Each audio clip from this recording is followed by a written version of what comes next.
ইরানের পাল্টা প্রস্তাবে নারাজ ট্রাম্প, আবার যুদ্ধের হুঁশিয়ারি তেহরানের। এবার মার্কিন সমর্থকদের জাহাজ কেন টার্গেটে? ইরানকে শিক্ষা দিতে ইরাকের বুকে ইসরায়েলের গোপন ঘাঁটি, জানত না খোদ বাগদাদ প্রশাসন। কিভাবে ফাঁস হলো ইসরায়েলি কুকর্ম? ট্রাম্পের আসন্ন চীন সফর নিয়ে মুখরোচক গুঞ্জন, নেপথ্যে কি তেহরানকে শান্ত করার চেষ্টা? ওয়াশিংটনের মান রাখবে কি বেইজিং? যুক্তরাষ্ট্র জোর করে যুদ্ধে জড়াতে চাইলে সম্পূর্ণ প্রস্তুতি আছে বলে হুঁশিয়ার করেছে ইরান। ওয়াশিংটনের দেয়া শান্তি চুক্তির প্রস্তাব পর্যালোচনা শেষে তেহরানের পাল্টা শর্তযুক্ত জবাব মার্কিন প্রেসিডেন্ট ডোনাল্ড ট্রাম্প নাকচ করায় এমন জোরদার প্রতিক্রিয়া এলো। ইরানের পররাষ্ট্র মন্ত্রণালয়ের মুখপাত্র ইসমাইল বাঘাই স্পষ্ট বলে দিয়েছেন, ট্রাম্প প্রশাসনের কোনো অযৌক্তিক দাবি মানা তো দূরের কথা, দেশ ও জনগণের স্বার্থে এক চুল পরিমাণ ছাড় দেবে না তেহরান। এখন প্রশ্ন হচ্ছে, কূটনীতির ভাষা ছেড়ে আবার কেন যুদ্ধের দিকে নজর? কি ছিল ইরানের পাল্টা প্রস্তাবে? শহীদ আরাফাতের ডেস্ক রিপোর্টে বিস্তারিত। যুক্তরাষ্ট্র ইরান পাল্টাপাল্টি প্রস্তাব বিনিময় আর আত্ম অহংকারে ঘেরা টোপে আটকে আছে যুদ্ধের সমাপ্তি। একে অপরকে কুপকাত করতে কৌশলী শর্তের চাল দেওয়ার পরও কোনো পক্ষের সন্তুষ্ট হবার মতো হচ্ছে না শান্তি প্রস্তাবের নথিপত্র। এতেই অশান্ত হচ্ছে পরিস্থিতি, বাড়ছে আবারও যুদ্ধ ছড়ানোর শঙ্কা। সোমবারের সংবাদ সম্মেলনে ইরানের পররাষ্ট্র মন্ত্রণালয়ের মুখপাত্র ইসমাইল বাঘাইয়ের কণ্ঠেও যেন ধ্বনিত হচ্ছে সেই অশনি সংকেত। হুঁশিয়ারি করে বলেছেন, যুক্তরাষ্ট্র জোরপূর্বক আবার যুদ্ধে জড়াতে চাইলে ইরান জবাব দিতে প্রস্তুত। অবশ্য কূটনৈতিক সমাধানের পথ খোলা আছে বলে উল্লেখ করেছেন তিনি। মার্কিন প্রেসিডেন্ট ডোনাল্ড ট্রাম্প ইরানের নয়া প্রস্তাবকে অগ্রহণযোগ্য বলার জবাবও দিয়েছেন বাঘাই। তিনি বলেন, যুক্তরাষ্ট্রকে গ্রহণযোগ্য প্রস্তাবই দিয়েছে তেহরান। স্পষ্ট জানিয়ে দিয়েছেন, বারবার ট্রাম্প প্রশাসনের অযৌক্তিক দাবি আর মানা হবে না, দেশ ও জনগণের স্বার্থে এক চুলো ছাড় দেওয়া হবে না। প্রশ্ন হচ্ছে, ইরানের প্রস্তাবে কি এমন ছিল যা ফিরিয়ে দিলেন মার্কিন প্রেসিডেন্ট? তেহরানের প্রস্তাব গুচ্ছের মধ্যে আছে সব ফ্রন্টে, বিশেষ করে লেবাননে ইসরায়েলের আগ্রাসন অবিলম্বে বন্ধ করা, যুক্তরাষ্ট্রের নৌ অবরোধ প্রত্যাহার, ইরানের ওপর আর কোনো হামলা না চালানোর নিশ্চয়তা এবং ইরানের তেল বিক্রিতে মার্কিন নিষেধাজ্ঞা সহ তেহরানের ওপর থেকে সব ধরনের নিষেধাজ্ঞা প্রত্যাহার। মধ্যস্থতাকারী পাকিস্তানের মাধ্যমে এসব প্রস্তাব দেওয়া হলেও যুক্তরাষ্ট্র তা পুরোপুরি নাকচ করেছে। এতে যুদ্ধ বন্ধের সম্ভাবনার পথে অনিশ্চয়তা দেখা দিয়েছে। এর কুপ্রভাবে বিশ্ববাজারে আবারও বেড়েছে জ্বালানি তেলের দাম। সোমবার দিনের শুরুতে ব্রেন্ট ক্রুড তেলের দাম ব্যারেল প্রতি $105 আশেপাশে ওঠানামা করে। মার্কিন অপরিশোধিত তেল WTI বিক্রি হয় $100 কাছাকাছি দামে। বিশ্লেষকদের ধারণা, শান্তি চুক্তির সফলতা আটকে আছে মূলত ইরানের পরমাণু ইস্যুতে। তাই এ বিষয়ে কোনো সিদ্ধান্তে না আসা পর্যন্ত যুদ্ধ শেষ হওয়ার কোনো সম্ভাবনা দেখছেন না তারা। এরই মধ্যে ইরানের ইউরেনিয়াম অপসারণ না করা পর্যন্ত যুদ্ধ চালিয়ে যাওয়ার হুঁশিয়ারি দিয়েছে ইসরায়েলের প্রধানমন্ত্রী বেনিয়ামিন নেতানিয়াহু। এদিকে যুদ্ধবিরতির মধ্যে গত 24 ঘন্টায় ইসরায়েলি বাহিনীর হামলায় লেবাননে নিহতের সংখ্যা 50 ছাড়িয়েছে। এদিকে শান্তি চুক্তি নিয়ে যুক্তরাষ্ট্র ইরান টানাপোড়েনের মধ্যেই হরমুজ প্রণালী নিয়ে কড়া হুঁশিয়ারি দিয়েছে তেহরান।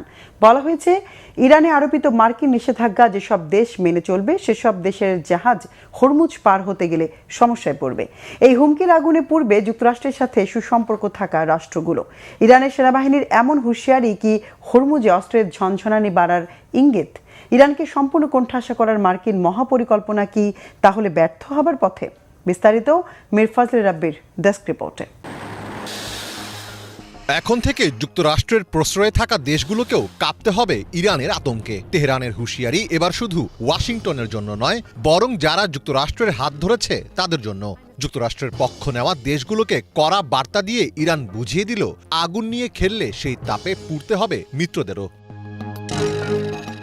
ওয়াশিংটনকে তোয়াক্কা না করার চিরাচরিত দাপটের সাথে এবার যোগ হলো মিত্র দেশগুলোর ওপর ছড়ি ঘোরানোর হুঁশিয়ারি। ইরানের ওপর আরোপিত মার্কিন নিষেধাজ্ঞা যেসব দেশ মেনে চলবে, হরমুজ প্রণালী পার হওয়ার সময় সেসব দেশকে সমস্যার মুখোমুখি হতে হবে বলে জানিয়েছে ইরানি সেনাবাহিনী।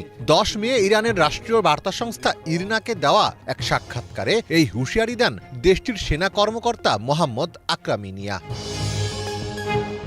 আকরামিনিয়া বলেন, যেসব দেশ ইরানের ওপর নিষেধাজ্ঞা আরোপের ক্ষেত্রে যুক্তরাষ্ট্রকে অনুসরণ করবে, হরমুজ প্রণালী অতিক্রমের সময় তারা নিশ্চিতভাবেই সমস্যার সম্মুখীন হবে। আমরা হরমুজ প্রণালীতে একটি নতুন আইনি ও নিরাপত্তা ব্যবস্থা গড়ে তুলেছি। আক্রামিনিয়ার দাবি, এই নতুন ব্যবস্থা ইতোমধ্যে কার্যকর করা হয়েছে এবং এর মাধ্যমে ইরান অর্থনৈতিক, নিরাপত্তা ও রাজনৈতিকভাবে লাভবান হবে। এখন থেকে যে কোনো জাহাজ এই পথ দিয়ে পার হতে চাইলে অবশ্যই ইরানের সঙ্গে সমন্বয় করতে হবে বলে সতর্ক করে দেন তিনি। আমরা শত্রুদের সতর্ক করে বলেছি, তারা যদি অতীতের মতো আবারও আগ্রাসনের পথ বেছে নেয় কিংবা কোনো ভুল সিদ্ধান্তের ফাঁদে পড়ে, তবে আমরা এমন জবাব দেব যা দেখে তারা অবাক হয়ে যাবে। আমাদের সশস্ত্র বাহিনীর অদম্য মনোবল ও দৃঢ় ইচ্ছে শক্তির পাশাপাশি এবার যুক্ত হবে আরও উন্নত সমরাস্ত্র এবং যুদ্ধের একদমই নতুন ও আধুনিক সব কৌশল। আর সবচাইতে গুরুত্বপূর্ণ বিষয় হলো, যুদ্ধের ময়দান হবে সম্পূর্ণ অভাবনীয়, অর্থাৎ যুদ্ধ এমন এক পর্যায়ে বা এমন সব স্থানে ছড়িয়ে পড়বে যা শত্রুরা আগে কখনো কল্পনাও করেনি। যুক্তরাষ্ট্র চেয়েছিল মধ্যপ্রাচ্যে ইরানের প্রভাব বলয় ভেঙে দিয়ে দেশটিকে অর্থনৈতিক ও রাজনৈতিক অবরোধের মাধ্যমে বিশ্ব থেকে বিচ্ছিন্ন করতে, কিন্তু ইরানকে পুরোপুরি কোণঠাসা করার মার্কিন পরিকল্পনা সফল হয়নি, যাকে ইরান বড় ধরনের মার্কিন ব্যর্থতা হিসেবে দেখছে।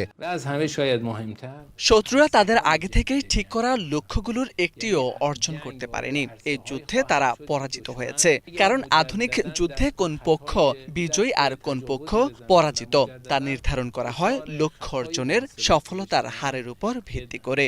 যদিও চূড়ান্তভাবে কিছু বলা কঠিন, তবে এটা স্পষ্ট যে শত্রুরা তাদের পূর্ব নির্ধারিত কোনো লক্ষ্যেই পৌঁছাতে পারেনি।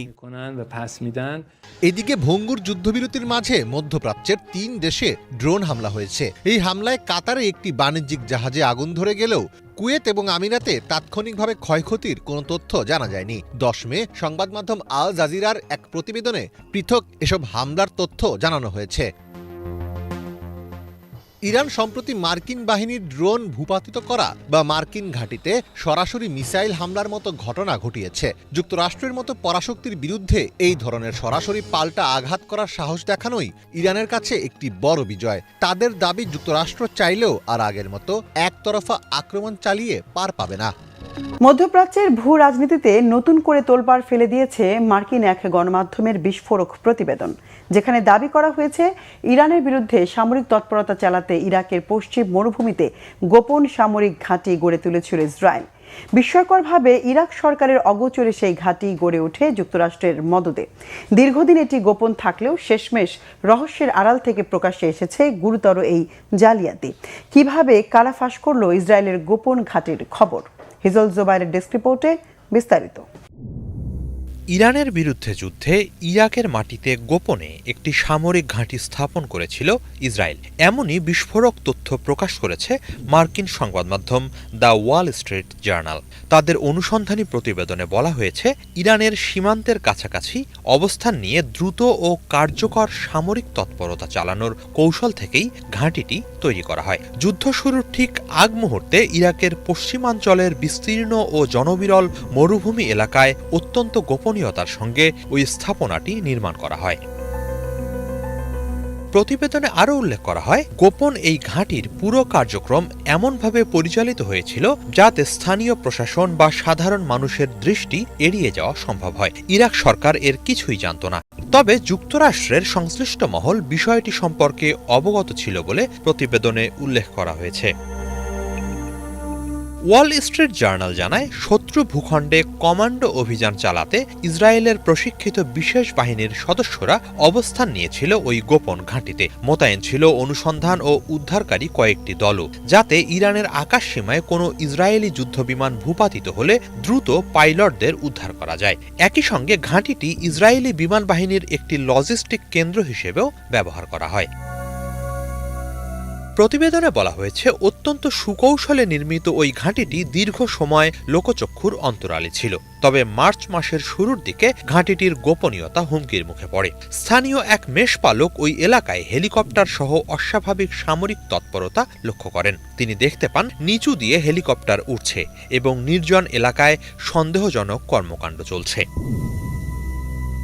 মেষপালকের দেয়া তথ্যের ভিত্তিতে ইরাকি সেনাবাহিনী বিষয়টি খতিয়ে দেখতে অভিযানে নামে। উচ্চ ক্ষমতা সম্পন্ন সামরিক যান হামভি নিয়ে ভোরের দিকে ওই এলাকার উদ্দেশ্যে রওনা দেয় ইরাকি সেনারা, কিন্তু পথিমধ্যেই তাদের লক্ষ্য করে রহস্যজনকভাবে প্রচণ্ড গুলিবর্ষণ ও বিমান হামলা চালানো হয়। মূলত ইরাকি বাহিনী যাতে গোপন ঘাঁটিটির খোঁজ না পায় সেটিই ছিল হামলার উদ্দেশ্য। হামলায় এক ইরাকি সেনা নিহত এবং 2 জন আহত হন। এদিকে প্রথম দলটি আক্রান্ত হওয়ার পর ইরাকি বাহিনী কাউন্টার টেরোরিজম সার্ভিসের আরও 2টি ইউনিট ওই অঞ্চলে পাঠায়। তারা এমন কিছু প্রমাণ নিয়ে ফিরে আসে যা ওই এলাকায় সামরিক উপস্থিতির ইঙ্গিত দেয়। সে সময় ইরাকি বাহিনীর ওপর হামলার ওই ঘটনা নিয়ে ইরাক ও আরব গণমাধ্যমগুলোতে ফলাও করে প্রতিবেদন প্রকাশ হতে থাকে। রহস্যজনক ওই হামলায় কারা অংশ নিয়েছিল তা নিয়ে তৈরি হতে থাকে নানান জল্পনা।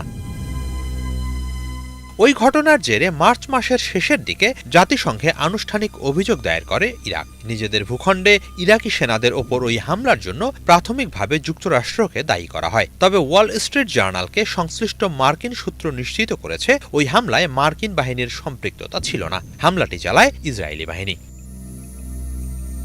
বিশ্লেষকদের মতে ইরানের মতো প্রায় 1000 মাইল দূরের একটি শত্রু দেশের বিরুদ্ধে আকাশপথে লড়াই করা সহজ কথা নয়। ইসরায়েল এটি কিভাবে সম্ভব করেছিল তা বুঝতে হলে তাদের এই গোপন ঘাঁটির দিকে নজর দেওয়া প্রয়োজন। এই ঘাঁটিটি তৈরি করতে এবং একে শত্রুর হাত থেকে বাঁচাতে ইসরায়েল অনেক বড় ঝুঁকি নেয়। এই ঘাঁটি ইসরায়েলকে ইরানের ঘাড়ের কাছে পৌঁছাতে সহায়তা করেছিল। মার্চের শুরুতে ইসরায়েলের বিমান বাহিনীর প্রধান তোমের বার তার বাহিনীর সদস্যদের উদ্দেশ্যে এক চিঠি লিখেছিলেন। ওই চিঠিতে বার বলেন, সম্প্রতি বিমান বাহিনীর বিশেষ ইউনিটের যোদ্ধারা এমন কিছু বিশেষ অভিযান পরিচালনা করছে যেগুলো রীতিমতো কল্পনাকেও হার মানায়।